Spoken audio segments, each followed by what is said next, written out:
வணக்கம். திருமதி சந்தியா சிவராமகிருஷ்ணன், திருவல்லிக்கேணியிலிருந்து.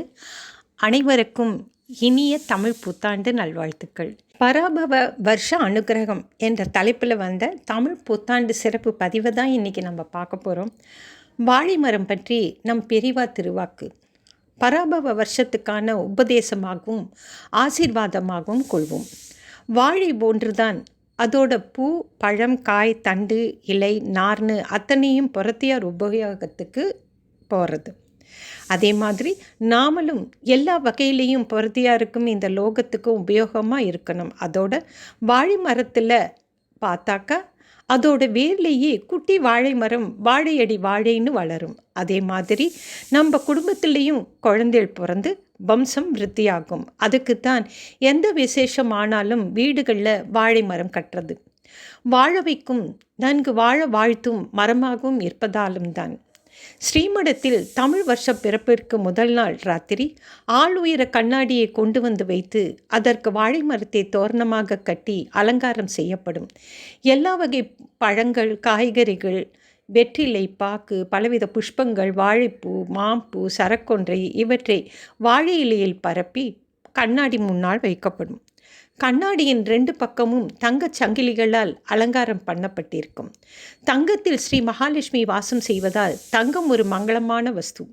கண்ணாடிக்கு சந்தன குங்கும பொட்டு வைத்து அதன் முன் அழகாக முத்து முத்தாக 5 முகம் விளக்கேற்றி வைக்கப்பட்டு ஒளிரும். 1008 ரூபாய் காசும் ஒரு தாம்பாளத்தில் வைக்கப்பட்டிருக்கும். உள்ளூர் வெளியூரில் இருந்தெல்லாம் பெரிய பெரிய வித்வான்கள் எல்லோரும் முந்தின நாளே ஸ்ரீமடத்தில் வந்து தங்கி விடுவார்கள் தங்கள் வாத்தியங்களுடன். விடிய காலை 3 மணிக்கே எழுந்து குளித்து அந்த மகா ஜோதிஷின் விஸ்வரூப தரிசனத்துக்காக எல்லோரும் காத்திருப்பார்கள். ஸ்ரீமடம் வாசலிலும் பெரிவாளுடைய சயன அறையின் வாசலிலும் பெரிய பெரிய கோலங்கள் போடப்பட்டு செம்மண் பூசப்பட்டிருக்கும். கோலத்தில் குத்துவிளக்கு ஏற்றப்பட்டு ஜொலிக்கும்.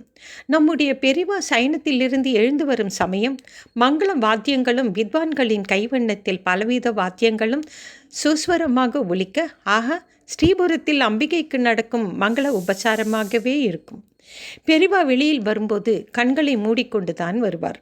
குழந்தைகள் தங்கள் பிரியத்தை எல்லாம் கொட்டி அம்மா அப்பாவுக்காக சர்ப்ரைஸ் என்று ஏதோ செய்து வைத்துவிட்டு அவர்களுடைய கண்களை கட்டிவிட்டு கூட்டிக் கொண்டு வருவது போல் இருக்கும். அலங்காரம் செய்து வைத்த கண்ணாடி முன் நின்று கொண்டு தன் நயனங்களை திறப்பார் பெரியவா. சாட்சாத் பரமேஸ்வரன் தன் கல்யாண கோலத்தை கண்ணாடி முன் நின்று பார்த்து கொண்டு, சுந்தரா வா என்று இப்படித்தான் அழைத்திருப்பானோ? பெரிவா தன் முன்னால் உள்ள கண்ணாடியை பார்க்கும்போது பக்கத்தில் நிற்கும் தன்னுடைய அத்தியந்த பாரிஷதர்களை பார்த்து, டேய், நீ கூட கண்ணாடியில் தெரியிறடா, சிரித்து கொண்டே சொல்வார். அந்த ஒரு க்ஷணம் போருமே, மோட்சமெல்லாம் 2ஆம் பட்சமே.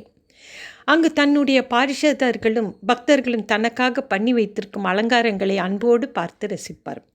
எல்லோருடனும் உரையாடுவார். புது வருஷ ஆரம்பத்தில் பெரிவாளுடன் பேசியதை எண்ணி எண்ணி ஆனந்தமாக வாழ்க்கையை நடத்துவார்களே. அன்று அங்கு தரிசனத்துக்கு வந்திருக்கும் அத்தனை பக்தர்களுக்கும் பாரிஷாதர்களுக்கும் நம்முடைய பெரிவா தன் திருக்கரத்தால் மகா அனுகிரகமாக 1 ரூபாய் காசு தருவார். வித்வான்கள் எல்லோருக்கும் ஸ்ரீமடத்தின் சார்பாக சால்வை வழங்கப்படும். ஆமன், நம்முடைய பெரிவாளுடைய ஸ்ரீ பாத கமலத்தை சதா தியானம் செய்த வண்ணம் இந்த புது வருஷத்தையும் ஆனந்தமாக ஆரம்பிப்போம். ஸ்ரீ மகாபிரிவா திருவடிகளே கதி, ஸ்ரீ மகாபிரிவா திருவடிகளே துணை, ஸ்ரீ மகாபிரிவா திருவடிகளே சரணம். ஹரர சங்கர ஜெய் ஜெய் சங்கர, ஹரர சங்கர ஜெய் ஜெய் சங்கரா. நன்றி, வணக்கம்.